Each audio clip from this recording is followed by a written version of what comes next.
I can't marry you, Audrey." When Connor Hale said those words, my first instinct wasn't heartbreak. It was to reach up and touch my throat. Smooth skin. No itchy plastic hospital band digging into my wrist. No antiseptic in the air. No half-broken blinds in the room where I died in my last life. Welcome to Revenge Cookies. Tonight, a woman who died broken opens her eyes at the engagement party where it all began, still wearing the ring of the man who is about to humiliate her. But this time, darling, she doesn't beg. She says, "Okay." Then she removes the ring, keeps the champagne, and takes her whole life back. My fingertips brushed the cold diamond necklace at my collarbone. The chandeliers in the ballroom were bright enough to hurt. Dozens of familiar faces clustered around the champagne tower, and several people already had their phones up. Connor stood in front of me in a perfectly cut black tux, wearing the tie I had picked out for him 3 hours earlier. Sabrina Wells had one hand looped through his arm, her eyes red, as if she were the one being humiliated tonight. I looked down. My engagement ring was still on my finger. 5 years ago, at this exact party, Connor had announced in front of everyone that he was in love with Sabrina. In my last life, I'd grabbed his sleeve and demanded to know what 7 years together had meant. Someone recorded me crying hard enough to ruin my makeup, and by the next morning the video had made its way through every group chat in our social circle. Connor became the brave man who had finally chosen true love. I became the controlling fiancé who couldn't handle rejection. Then the hole in the Hale family finances blew open. Connor pushed a stack of documents I'd never seen before across a table and told me to sign. He said it was only temporary financing. I signed. After that, my father was dragged into lawsuits. Our projects were frozen. Connor stopped taking my calls. By the time I understood what those papers had actually done, Dad had collapsed and landed in the hospital, while years of litigation and sleepless nights had worn me down to almost nothing. The last time I saw Connor was on the television in my hospital room. He and Sabrina were at a grand opening. The camera found him, and he looked completely at ease. I turned off the TV. 2 days later, I never woke up. "Audrey?" Connor frowned. He clearly didn't like my silence. I looked past him and saw my father standing about 15 feet away. Jonathan Langford was alive. He stood by the bar with a glass in one hand, his knuckles white around it. He had watched me, exactly like that in my last life. Back then, I'd been too busy chasing after Connor to notice the worry in Dad's eyes. This time, I looked at him for 2 extra seconds. Dad's frown deepened. He was already starting toward me. Connor stepped forward and blocked my line of sight. "I know this is sudden," he said, "but I don't want to lie to you anymore. Sabrina and I didn't plan this. It just happened." Sabrina tugged lightly at his sleeve. "Connor, don't say it like that. I need to be clear." He looked at me. "Audrey, you're incredible, but being with you has started to feel like a business arrangement. Everything is planned. Everyone assumes I'm supposed to marry you. I don't want to spend my whole life following a script someone else wrote for me."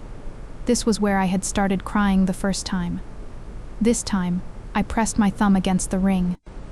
It caught on my knuckle. I pulled once, hard enough to redden my skin. Connor's eyes dropped to my hand, and something in his face loosened. He probably thought I couldn't bring myself to let it go. I pulled again. The ring came free and landed in my palm. "Okay." Connor froze. Sabrina looked up too. The whispering behind me died so fast it felt as if someone had cut the power. "What did you say?" Connor asked. I said okay. I set the ring on an empty tray carried by a passing server. "The engagement is over." He stared at the ring for several seconds. "That's it? What were you hoping for?" His throat moved. "Audrey, I know you're angry." "I'm not." My stomach still twisted when I said it. Then I noticed his right cufflink was crooked. For 7 years, whenever Connor got nervous, he loosened one cufflink without realizing it and held out his wrist for me to fix. Right on cue. He lifted his hand. My fingers moved too. Habit was faster than pride. We both stopped. I slid my hand into the pocket of my dress. "Fix it yourself, Connor." For the first time that night, his expression truly changed. I turned to the banquet manager. "The engagement is cancelled." "The event isn't." He blinked. "Ms. Langford? The flowers, dinner, and band are already paid for, correct?" "Yes." I picked up a glass of champagne and walked to my father. "Then turn the engagement party into the Langford Foundation Anniversary Gala. Everyone's already here. No reason to waste the night." Dad studied me for 3 seconds. "You're sure?" "Completely." He handed his own drink to a server and nodded at the manager. "You heard her?" Within 10 minutes, the AUDREY and CONNOR welcome sign at the entrance was gone.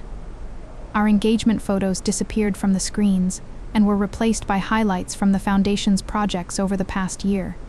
Connor was still standing in the same spot. Sabrina asked quietly, "Should we leave?"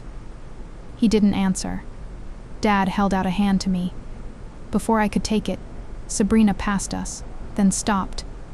"Audrey," she said under her breath, "I know there's nothing I can say right now that won't sound wrong, but I never wanted to humiliate you like this." Connor immediately reached for her. "You don't owe her an explanation."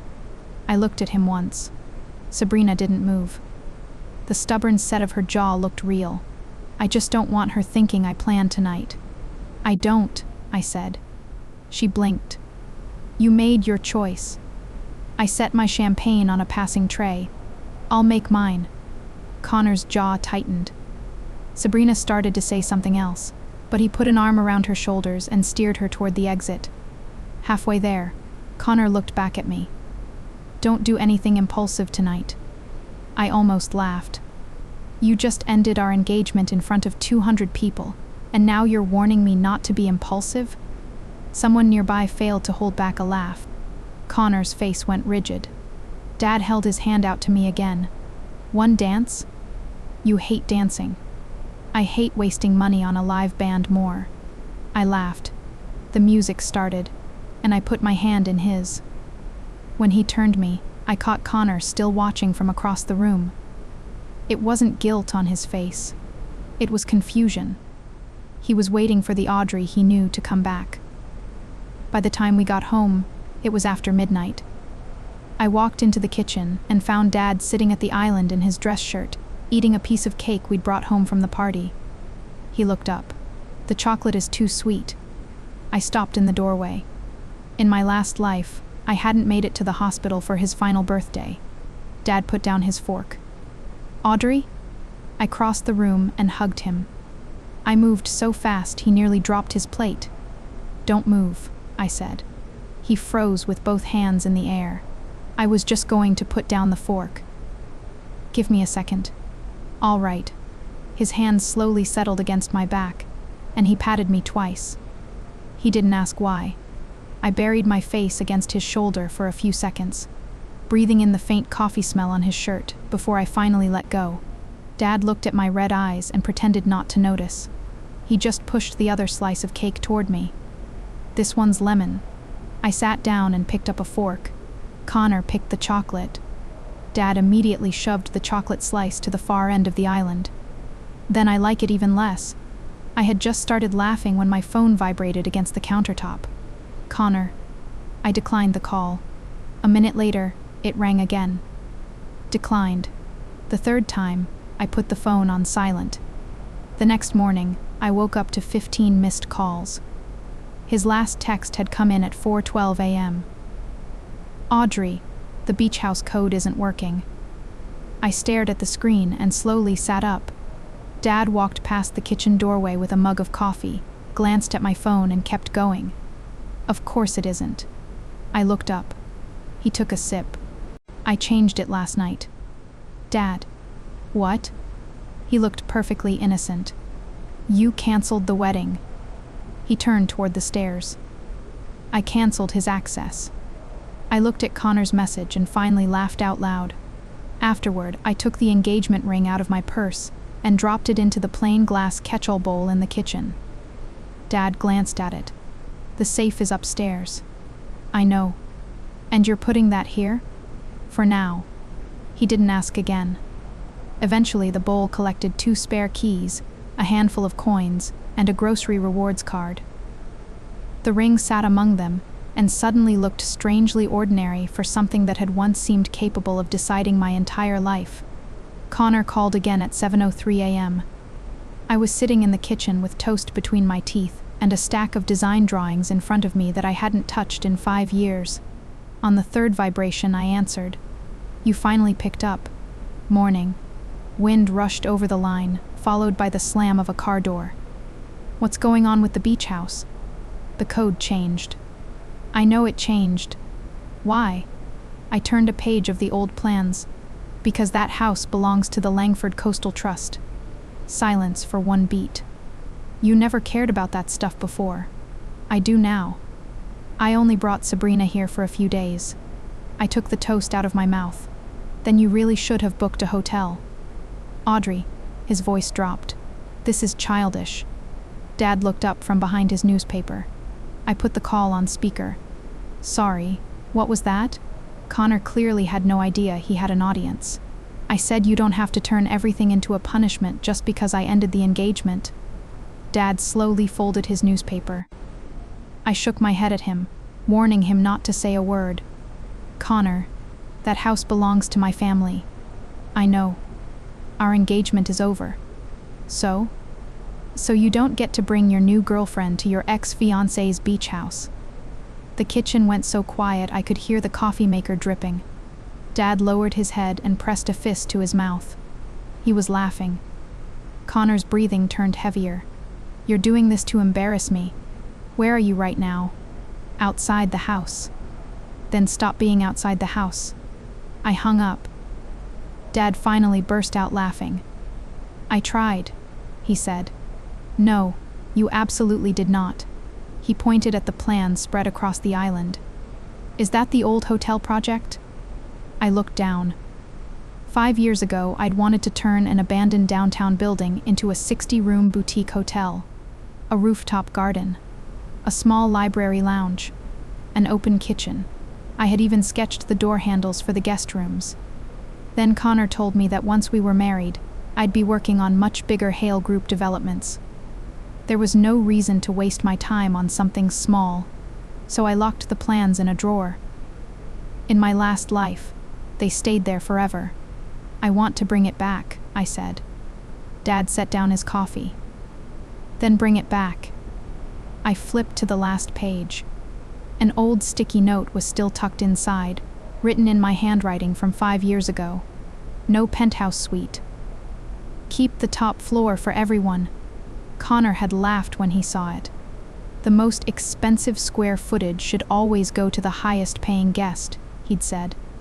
But I had always wanted the rooftop to belong to everyone. A place where anyone could watch the morning light over breakfast, or sit with a drink at night without having to prove how much they were worth. I smoothed the note flat with my thumb. "I want to change one thing." Dad leaned over. "What?" 58 rooms instead of 60. I want the extra space for a community kitchen and a small gallery. Lower profit margin. I know. The board will push back. Let them. Dad watched me for a moment, then the corner of his mouth lifted. "You haven't even asked about the budget. I raised you all these years hoping I'd eventually hear you say what you wanted without asking permission first." The paper bent slightly in my hand. Dad reached over and flattened the crease. "Don't get emotional yet," he said. "You still have to convince the board this afternoon." The sting behind my eyes disappeared immediately. There you are. At 2 o'clock, I stood in front of 12 board members and pitched the old building. Someone interrupted me on slide 3. "Audrey, most of your work over the past few years has been on joint Hale projects. Boutique hospitality isn't exactly your specialty. That's why I brought preliminary numbers from the operations team." Another board member flipped through the packet. "The return isn't spectacular." "No." I set down the presentation remote. "But it will make money, and it won't require Langford assets to underwrite somebody else's expansion plans." The table went quiet. Dad took a drink of water and pretended he hadn't heard a thing. I kept going and never mentioned Connor once. 40 minutes later, The preliminary budget passed 7 votes to 5. When I walked out of the conference room, my legs felt weak. Not from fear. It had just been a very long time since a yes belonged entirely to me. The next morning at 10, I went into the office. I had spent years in that building almost every day and somehow never really occupied the office with my name on the door. In my last life, most of my time had gone into coordinating Hale Langford projects, sitting through Connor's meetings, revising his proposals, and cleaning up whatever he left behind. My assistant had barely set down my coffee when the wedding planner called. "Ms. Langford, I just need to confirm that the October wedding has been canceled." "Yes." "Including the venue, catering, flowers, and band?" "All of it." There was a pause. "Mr. Hale contacted us this morning. He asked us to hold the date." My pen stopped. "Under whose name?" "He said he would confirm later." I leaned back in my chair. Connor had ended our engagement the night before, and by breakfast he was already trying to hand the wedding we had planned for a year straight over to Sabrina. The audacity was almost impressive. "Who paid the deposits?" I asked. "The Langford family office. Refund everything. Some of the deposits are non-refundable. Return whatever you can. As for the rest..." I glanced at the cake box still sitting near my desk from the night before. "Keep the cake tasting." The planner hesitated. "I'm sorry? I paid for it."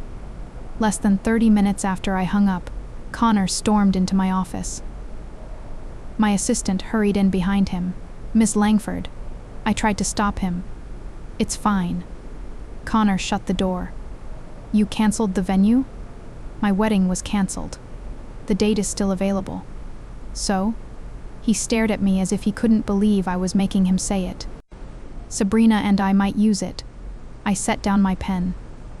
"You want me to pay for your wedding to Sabrina?" His face stiffened. "That's not what I said." "Then why are you in my office?" "I'm saying there's no reason to waste everything." "I agree." I nodded. "That's why I got refunds." His mouth opened. Nothing came out. I discovered for the first time that Connor was much more attractive when he had no argument. There were 2 quick knocks at the door. Miles Donovan walked in before I answered, a folder tucked under one arm. He wore a gray suit with his tie slightly crooked, as if he had just escaped a different argument somewhere else in the building. He looked at Connor, then at me. "Bad time?" Connor's expression turned cold. "This is private." Miles set the folder on my desk. "Then I should probably stay." "Your private conversations have a remarkable history of becoming corporate problems." "Donovan," Connor said through his teeth. "Connor." Miles nodded with the polite neutrality of a hotel concierge. I almost laughed. Connor turned to me. "You're having him handle our relationship now?" "Our relationship has already been handled." His eyes dropped to the stack of hotel plans at the corner of my desk. "So this is what you're busy with now?" "Yes. You used to say that project could wait. That was when your priorities came before mine." That stopped him. I slid the drawings back into their folder. The order changed. "It's been less than a day. Would you like me to hold a memorial service first?" Miles ducked his head and coughed into his fist. Connor stared at me as if he were looking at a stranger. "You were never like this." My fingers rested on the old design plans. "No," I said. "I wasn't." He stood there another few seconds, then turned and left. The door closed behind him. Miles looked at me. "Congratulations." "To me." "To me." He sat down. "I can finally stop putting in the event the parties marry into every nightmare contract you two touched. Did you come here to make fun of me? I don't gossip." I stared at him. He added, "During business hours." I shoved the folder back toward him. "Work." His smile faded. "This is the work." He opened the file. It covered 2 resort developments jointly owned by Langford and Hale. Last month, an $800,000 vendor advance was transferred to a company called Northwell Services. A contractor? Not one tied to any legitimate project records I can find. I flipped to the final page. The approval line carried Connor Hale's signature. My fingertips went cold. In my last life, the documents that had eventually buried my father had started with transactions that looked exactly this small and harmless. Miles watched me. You just went pale. I closed the folder. Keep digging. Audrey. Dig all the way to the bottom. He didn't ask again. He pulled the folder back toward himself. All right. For the next week, I was too busy to think about Connor. The old hotel was in worse shape than I remembered. The roof leaked. The elevator only made it to the 6th floor. Turn on the wrong valve in the basement, and the pipes turned into a fountain. During my first site inspection, I was standing in the lobby in a white blouse when a fat drop of freezing water landed directly on my head. I went still. Footsteps sounded behind me. Miles stood in the doorway with a folder in his hand, his shoulders visibly shaking. Don't, I said. I haven't said anything. Another drop hit the top of my head. He looked down. I pointed at him. Laugh and see what happens. What are you going to do? Create an in-house legal department in the next 10 minutes and make you the first person I fire. I don't work for your company. Give me 10 minutes. Miles finally laughed. I grabbed a plastic bucket and shoved it into his hands. When you're done, catch the leak. He actually stood under it. We worked in that wreck until 9 that night, then ended up sitting on the unfinished lobby floor eating takeout. Miles handed me a contractor estimate. Why didn't you ever do this project? I didn't have time. He looked at me. What? You used to spend at least 20 hours a week handling Connor's problems. My chopsticks stopped halfway to my mouth. Miles kept eating.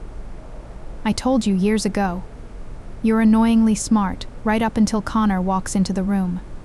And I told you years ago that I found you deeply irritating. What about now? Right now, you're holding my fried chicken. He pulled the box toward himself. I immediately stole it back. 2 days later, the old hotel had its first structural inspection. The engineer came up from the basement with a flashlight in one hand and dust coating the cuffs of his pants. The good news is the structure is stronger than we expected. And the bad news? I asked. He pointed toward the ceiling. I hope you like water. I increased the roofing budget that same day. The old version of me would have worried about whether Connor thought the number looked excessive. This time I asked the engineer one question. How much to fix it properly the first time? He gave me the number. Miles let out a low whistle beside me. Aren't you a lawyer? I asked. Lawyers can still feel pain when they see numbers. Then close your eyes. I signed. That afternoon, Lena, an old friend from college, came by the site.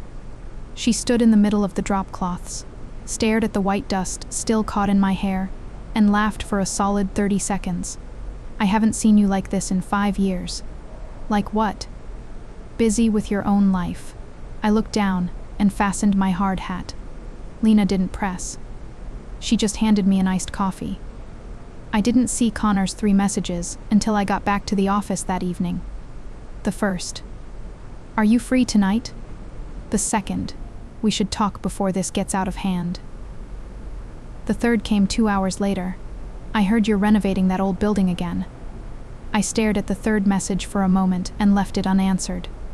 10 minutes later, my phone lit up again.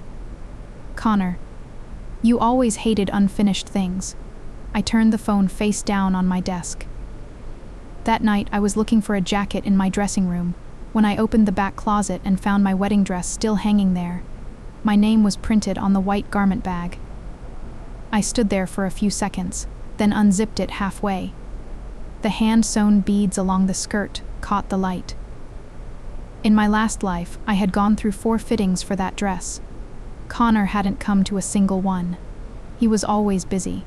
The last time, he had texted me one line. You look beautiful in anything. Back then, I had saved a screenshot of it. Now I touched the edge of the skirt. I didn't cry. I didn't tear it apart either. I picked up my phone and messaged the wedding planner. Can the dress go to one of your charity auctions? If not, donate it to a theater costume program. The reply came quickly. Absolutely. I'll take care of it tomorrow. I zipped the garment bag closed and pushed it back into the closet. Dad happened to walk by and noticed the empty hanger in my hand. Need help throwing anything out? No. You sure? I'm sure. He nodded, took 2 steps, then leaned back into the doorway. 2 pieces of cake left. Save me the lemon. It was always yours. The next morning, Miles dropped a stack of contracts on my desk. Who? He asked.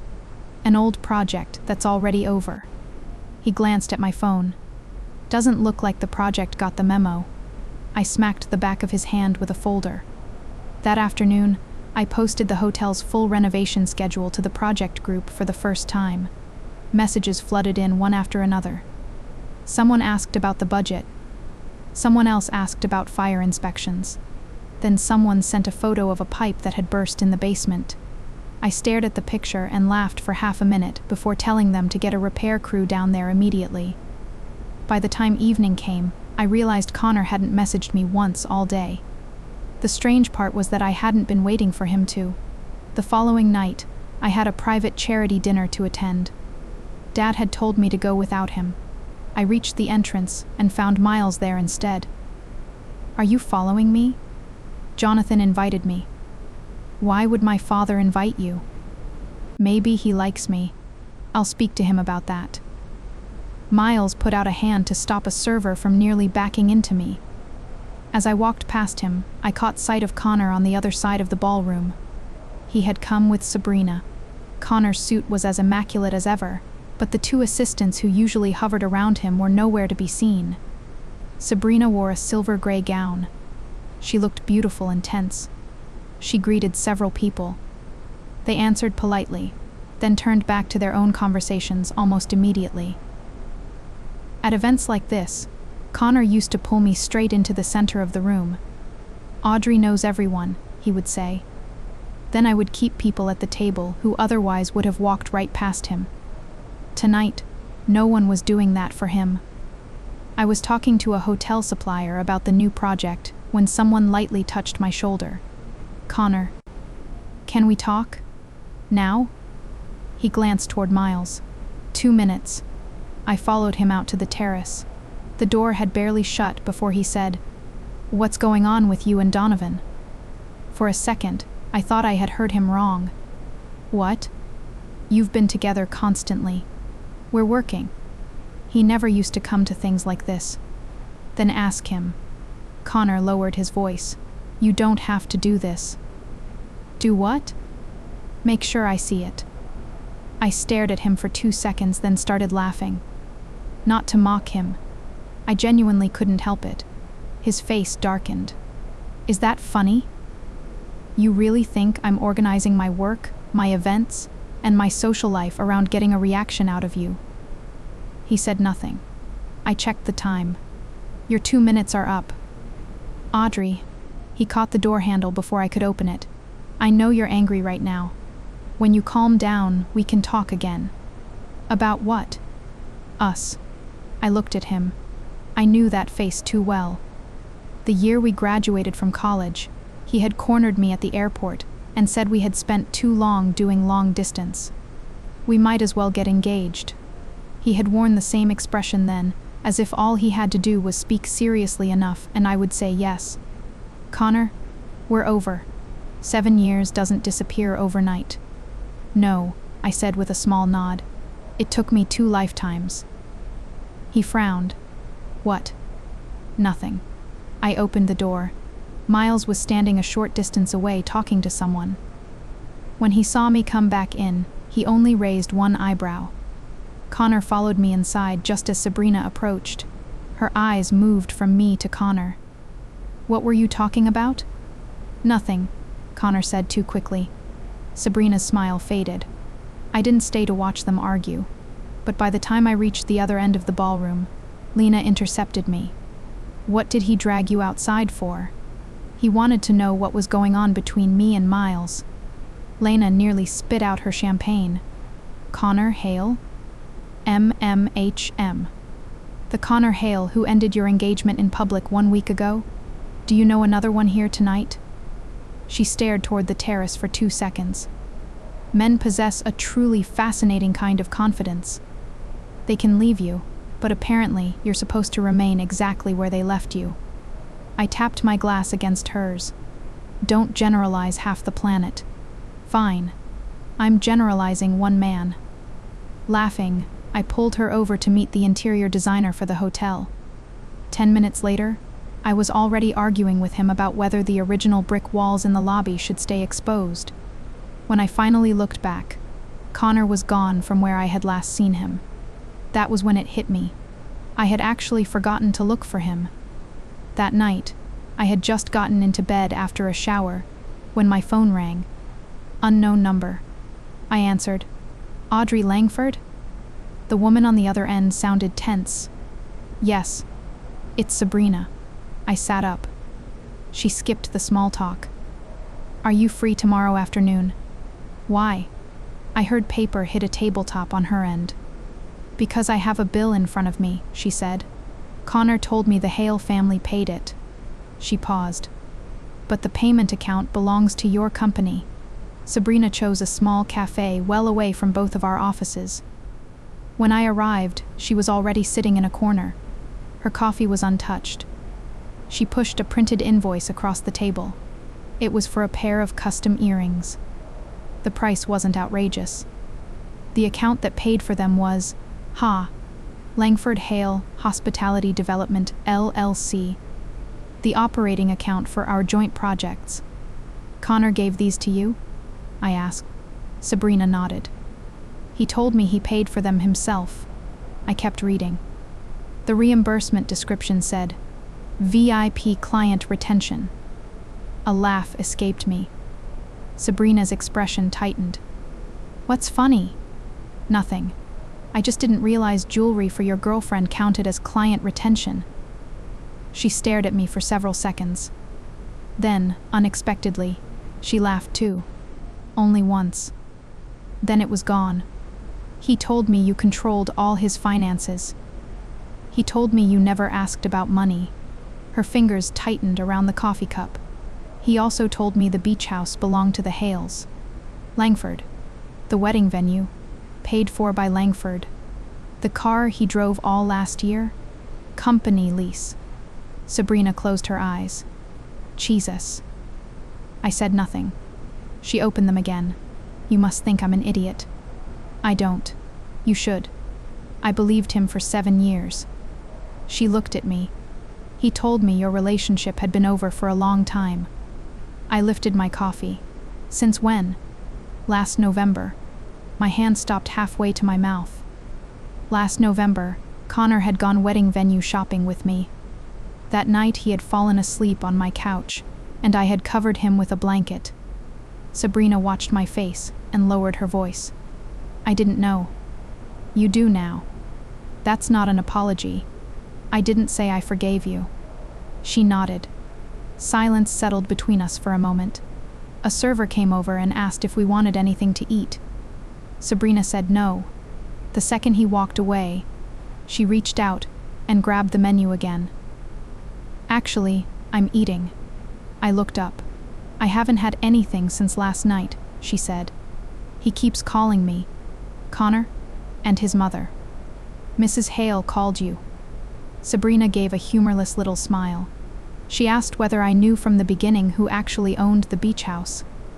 Then, very politely, she suggested I stay away from Hale family events for a while. I could imagine exactly how polite that had sounded. Sabrina ordered fries, as if she had finally decided she was done maintaining the perfect image. "You know what the worst part is? I really thought you had everything. I thought you got everything I wanted. And now we're sitting here comparing receipts." The fries arrived. She grabbed one. "This might be the most humiliating date I've ever been on. This is not a date." Thank God. Neither of us laughed for long. A car pulled up outside. Sabrina glanced toward the window on instinct, then looked away just as quickly. She placed her phone face down on the table. The screen had been lighting up with Connor's name 3 times in a row. She didn't answer. For one strange second, the whole situation felt almost fair. Neither of us was orbiting his phone anymore. "There's something else," she said. She opened a thread on her phone and handed it to me. "Connor. Audrey won't let go. She's threatening to make this ugly if I leave. Connor, just give me time. I need to separate the family deals first." I handed the phone back. "He told me you were the one pressuring him to go public." Sabrina's eyes flickered. "He said you were going to use the wedding to trap him." I nearly laughed again. The bell above the cafe door chimed. Connor walked in. The second he saw us sitting together, he stopped dead. It was almost funny. He looked at Sabrina first, then me, and crossed the room quickly. "What are you doing?" Sabrina leaned back in her chair. "Talking." "About what?" "You," I said. Connor's face changed. He pulled out a chair. "Audrey, you don't need to drag Sabrina into whatever is going on between us." Sabrina looked at me. I looked at her. At almost the exact same moment, we both laughed. Connor's expression went dark. "You think this is funny?" Sabrina pushed the invoice toward him. "Explain this." He barely glanced at it. "It's an expense reimbursement. You bought me earrings with money from the joint Langford project and told me you paid for them yourself. It's not her money. It belongs to the joint venture. So, joint venture money is fair game for your girlfriend's jewelry?" I asked. Connor looked at me. "I'll put it back." "When?" "When the project receives next quarter's payments." "So you're admitting you used operating cash to cover a personal expense?" His mouth snapped shut. The last trace of hesitation disappeared from Sabrina's face. "How much more?" she asked. Connor stared at her. "You're taking her side now?" "I'm taking my side. I ended my engagement for you." Her voice went cold.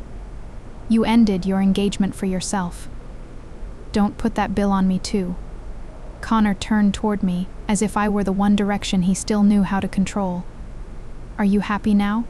I set down my coffee. "I didn't even know you were going to show up.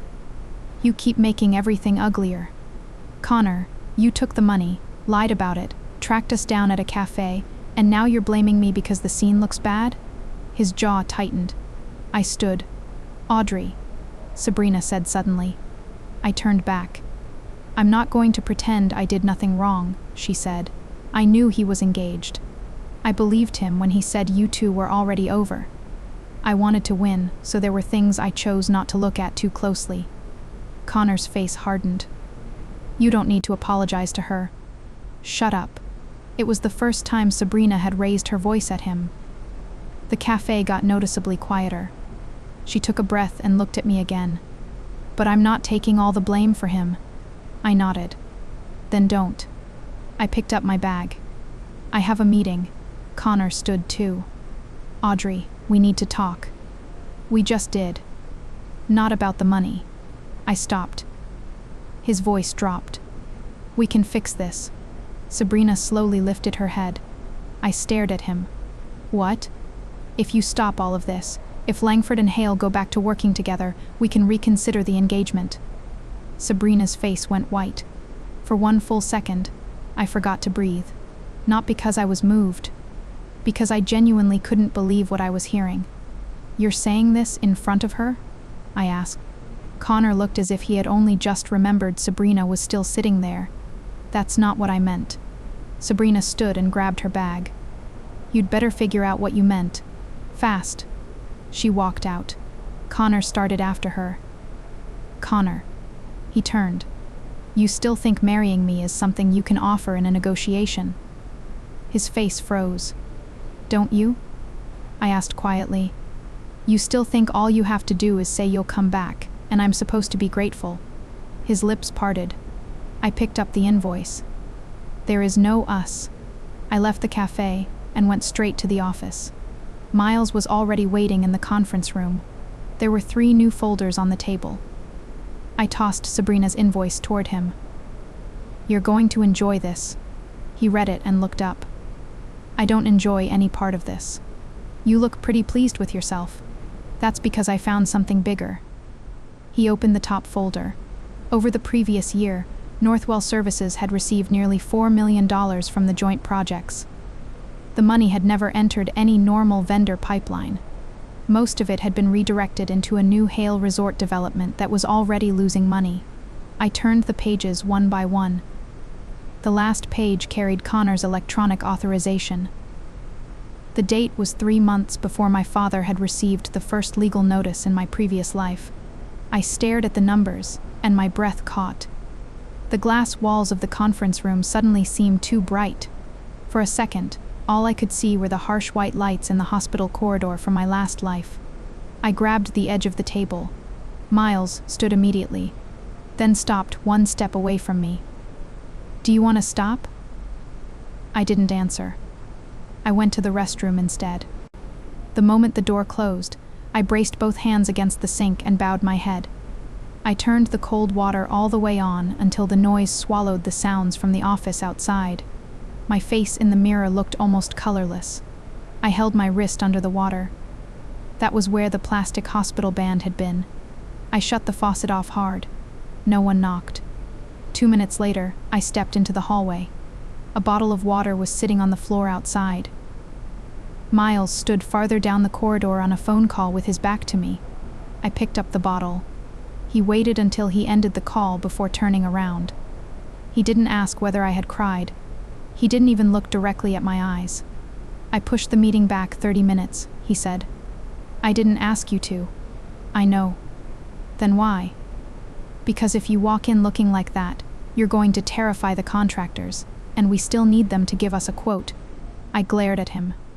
He opened the conference room door. "See? Much better." I nearly threw the water bottle at him. By the time I sat down at the table again, my hands had stopped shaking. "Do you want to stop?" he asked. I closed my eyes. A few seconds later, I opened them. "No." I turned the file back to page 1. "I want to see all of it." I didn't go home that night. Earlier that afternoon, I had gone back to the hotel. The crew had torn out a false wall that had been added years after the original construction. Behind it was an entire row of old windows that had been sealed over. Evening sunlight poured through the dust, scattering gold across the floor. The project manager looked at me. "Do you want these restored?" I wiped dust from the edge of the glass with my fingertips. "All of them.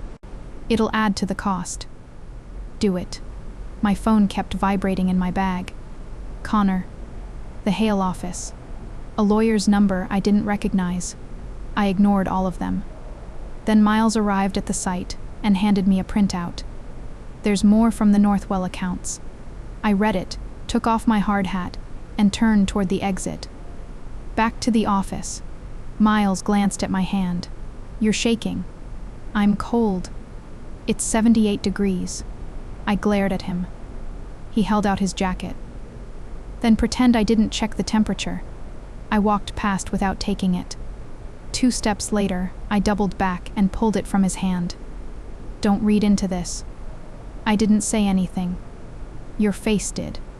"My face is expensive. Stop looking at it for free." That night, I never made it home. Miles and I spread every connected account we could find across the conference room table. At 1 in the morning, Dad pushed open the door, carrying 2 paper bags. "Are you two auditing the company? Or are you moving into this conference room?" I looked up. "What are you doing here?" "Someone failed to come home by 11, so I came to make sure she hadn't married her job instead." He set the bags on the table. Miles stood. "Jonathan, sit." Dad glanced at him. "You look worse than she does." "I'm just hungry." "Then eat." I opened the bags. Hot soup and sandwiches. In my last life, on a night just like this, I had called Dad and asked him to give Connor 1 more week on a payment deadline. Dad had gone quiet for a long time before asking, "Audrey, are you sure?" I had said yes. Now he was sitting across from me, complaining about the conference room coffee. I reached over and took the cup out of his hand. "No third cup." Dad stared at me. "Since when are you this controlling?" "Starting today." Finally. Someone in this family is more annoying than I am. Miles lowered his head over his sandwich, his shoulders shaking again. I kicked his chair. At 2:40 a.m., Miles pulled an old authorization file from the server backup. The instant it appeared on the screen, the spoon slipped from my hand and clattered onto the table. That was it. In my last life, after the Hale group imploded, Connor had printed this exact document and claimed my electronic approval proved Langford had known about the money transfers. At the time, I had no idea my authorization credentials had ever been used for them. Dad had taken responsibility for a failure in our internal controls to protect me. The day he left court, he collapsed in the parking garage. Now in the lower corner of the screen, there was one line of system data I had never seen before. Authorization Terminal, CH Executive 03. Connor's office computer. Dad slowly stood. Print it. Miles didn't move. There's more. He opened the login history. On the same night, Connor's account had approved 6 separate transfers. 2 went to Northwell. 3 went into the Hale Group's failing development. The final payment went to a consulting firm owned by Victor Wells. Victor was Sabrina's uncle. Dad's face hardened by degrees. He wasn't borrowing money for a week. I stared at the screen. He was plugging holes. For a year, Miles said. Outside the windows, the sky was beginning to lighten. My phone vibrated. Connor. I looked at the name for several seconds, then answered. "Where are you?" he asked. "At the office. I want to see you." "I don't have time. Audrey, I'm serious." "So am I." He paused. "Sabrina moved out last night." I said nothing. "She left the ring." "You gave her a ring?" Silence. I glanced at Dad. He rolled his eyes. I almost laughed. Connor's voice dropped.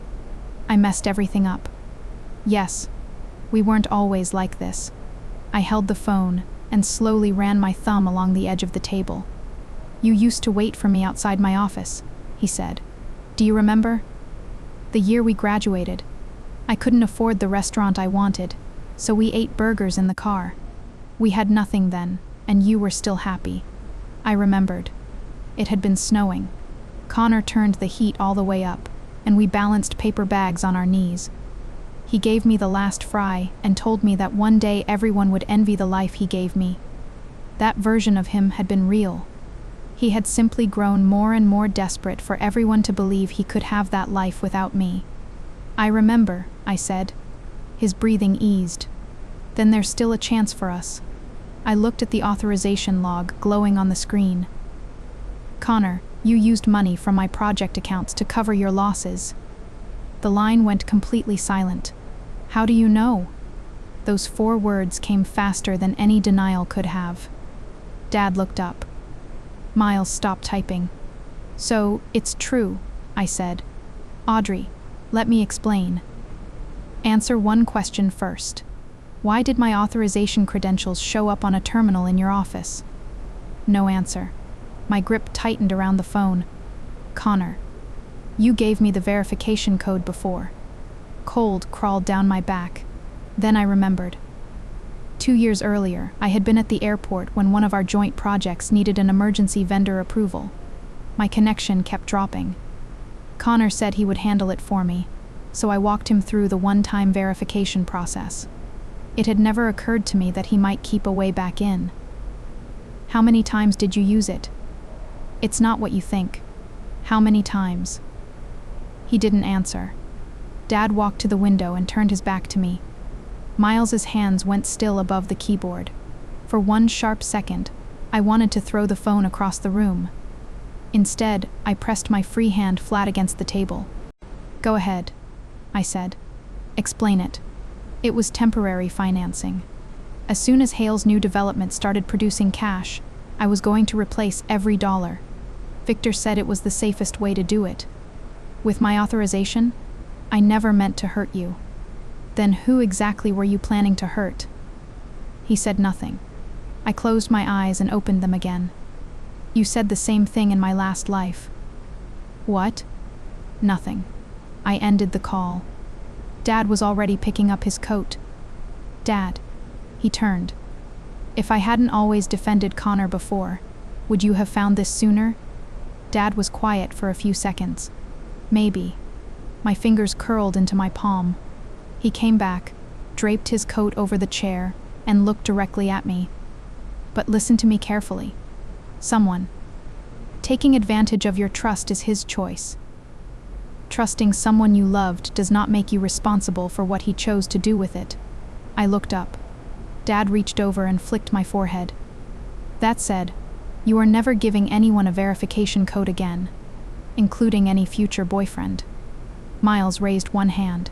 Strongly support this policy. My eyes had just started to sting, and the two of them ruined the moment immediately. Where are we going? I asked. The Hales already have their annual board meeting scheduled for today. I looked at him. Dad slid the authorization records into a folder. They were planning to announce that Connor would formally take over group operations. Miles closed his laptop.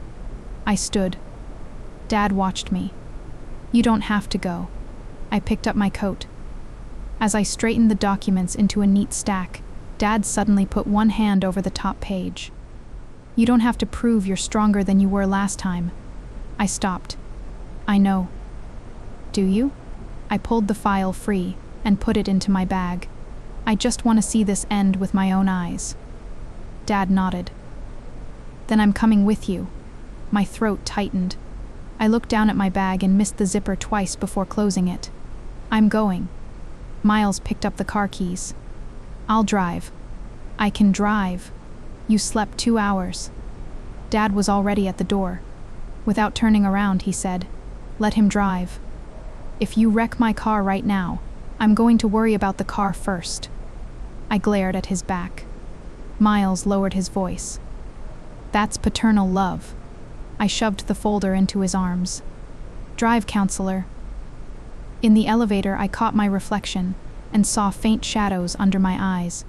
I took out my lipstick, then put it away again. I wasn't going to see my ex-fiancé. I wasn't going to prove to anyone that I was doing wonderfully without him. The records were real. The signatures were real. All I had to do was stand there. This time, no one else was signing my ending for me. The Hale Group annual board meeting was held on the top floor of their headquarters. I had been there too many times to count. The receptionist knew me. The executive assistants knew me. I even knew exactly where to smack the side of the temperamental coffee machine in the conference room when it stopped working. But when I walked in that morning, the room went silent for a beat. Connor sat on the right side of the long table. A sleepless night had left dark circles under his eyes. Sabrina sat as far away from him as possible. Victor Wells was beside her, looking even worse than Connor. Richard Hale, head of the family and chairman of the company, sat at the end of the table.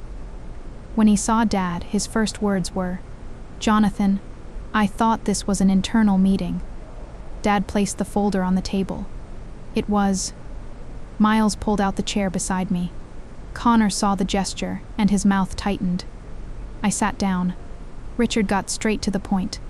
Connor says the liquidity issue in the joint projects can be resolved before the end of the quarter. If this were only a liquidity issue, we wouldn't be here, I said. Victor jumped in immediately. Audrey, this may be nothing more than a classification error by accounting. There's no reason to bring personal feelings into a board meeting. Sabrina glanced at him. I opened my folder and pushed the first invoice across the table. Personal feelings don't classify earrings as client retention. Someone in the room lowered his head and coughed. Victor's expression darkened. Connor spoke. I already said that was my mistake. I'll repay it. What about the $4 million? Miles asked. No one answered. He projected the Northwell money trail onto the screen. One line after another. Joint venture. Northwell. Hale's failing development. Victor Wells, consulting. Richard Hale's hand moved slowly from the tabletop to the arm of his chair. Connor. Connor did not look at his father. Victor suddenly stood. Northwell provided legitimate consulting services. Every transfer was authorized by both sides. Both sides? I asked. Of course. He pulled out a printed document and shoved it toward Richard. There. Audrey Langford's electronic approval. This was the moment. The exact moment from my last life. I stared at the paper, my palms damp. Under the table, the toe of Miles's shoe lightly touched mine. Once. He didn't look at me. I let out a slow breath and pushed a second document, the system log, into the center of the table. The approval came from a terminal in Connor's office. Victor's face went white. Richard snatched up the log. Connor looked up sharply. Victor, you said this wouldn't leave a record. The room went dead silent. Victor turned toward him slowly. Are you insane? Connor realized what he had just said. His entire face froze. Sabrina muttered a curse under her breath and picked up her phone. Victor immediately pointed at her. She introduced Connor to me. She knew about every conversation. Sabrina's head snapped up. I knew you were helping him structure financing. You took money. I was paid a consulting fee for events.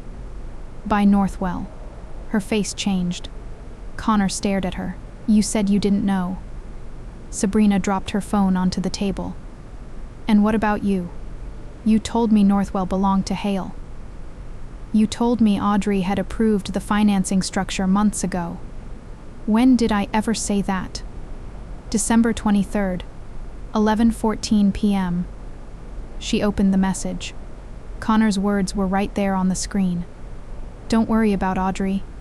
She signed off on the structure months ago. Richard Hale closed his eyes. Dad said nothing. He simply pushed the last document across the table.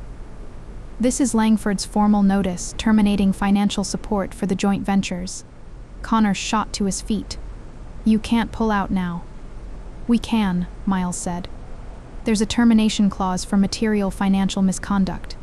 You insisted on adding it. Connor looked at me. I knew that look. Every time something spun out of control, he used to look at me exactly that way. Then I would fix it. I didn't move. His lips had gone pale. Audrey. I rested my hands on the table. Don't look at me. His eyes reddened. I only wanted to prove I could make the project work without you. So you secretly used my money? He didn't answer. Connor, listen to yourself. Richard Hale cut in. Enough. Everyone fell silent. He looked at his son for a long time. Today, I was supposed to announce that you would take over as president of the group next quarter. Connor's shoulders locked. Dad, that appointment is not happening. The color drained from Connor's face. Richard continued. Effective immediately, your management authority is suspended. The Finance Committee will conduct an independent review of every related party transaction from the past 2 years. Until that review is complete, you will make no decisions on behalf of Hale Group. You can't do this because of her. This is not because of Audrey. Richard slammed a hand on the table. This is because you are sitting here, after everything we have just seen, still convinced that every consequence in your life was caused by somebody else. Connor said nothing after that. The meeting ended more quietly than I expected. Victor stayed behind with corporate counsel. Sabrina reached the door, then looked back at me. I still owe you an apology. I was gathering the documents from the table. Yes. She gave me a bitter little smile. You really can't make that easier for me. No. She nodded. Fair. Then she left. I didn't ask what would happen between her and Connor. That wasn't my story anymore. 3 months later, construction officially began on the old hotel. There was no red carpet and no ceremonial banquet table. I wore flats and stood in the dust with the construction crew, helping carry the first brass plaque bearing the hotel's original name out of storage. Dad held up his phone and started taking pictures. Stop. I invested in this place. I have photography rights. That is not in the contract. I'll add it. I couldn't get the phone away from him, so I went back to carrying the plaque. Lena laughed from the side while Miles leaned against a column, enjoying the show. That night, Dad sent me one of the photos. My hair was blowing everywhere. There was a streak of dust across the tip of my nose. I was smiling in a way that looked nothing like any of the carefully selected engagement photos from before.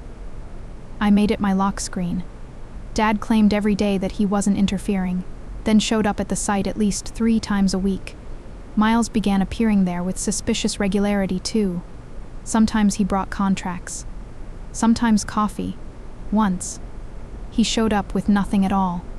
"What are you doing here?" I asked. "Passing by." I looked out the window. "Your office is in the opposite direction." I took the scenic route. A 27-minute scenic route? Very scenic.